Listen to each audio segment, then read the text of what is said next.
গরিবের mini kitchen নিয়ে দুই ফুফু ভাতিজি হাজির। আশা করছি ভালো লাগবে।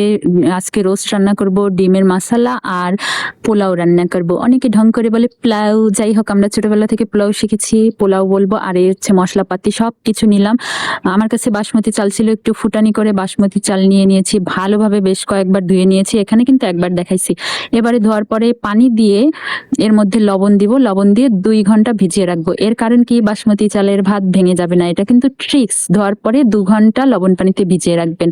দেখেন চালটা পানি ছেঁকে নিলাম, ছেঁকে নেওয়ার পরে এটা চুলায় বসিয়ে দিলাম, আর দিলাম একটু ঘি, গরম মশলা বাটা আর হচ্ছে আদা রসুন বাটা দিয়ে ভালোভাবে নেড়ে চেড়ে নেব। নেড়ে চেড়ে নেওয়ার পরে তেজপাতা দিলাম আর হচ্ছে গরম মশলা দিলাম। চালটা ভালোভাবে ভেজে নেওয়ার পরে পানি দিয়ে দিলাম, গরম পানি।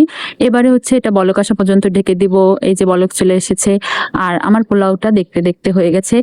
ছড়িয়ে দিলাম পেঁয়াজ বেরেস্তা আর ঘি দিয়েছিলাম, আমি একটু বলতে ভুলে গেছি পরে, আবার মানে ঢাকনা উঠানোর 2 মিনিট আগে দিয়েছিলাম। আর ডিমের মশলা, আর এই হচ্ছে রোস্ট রেডি।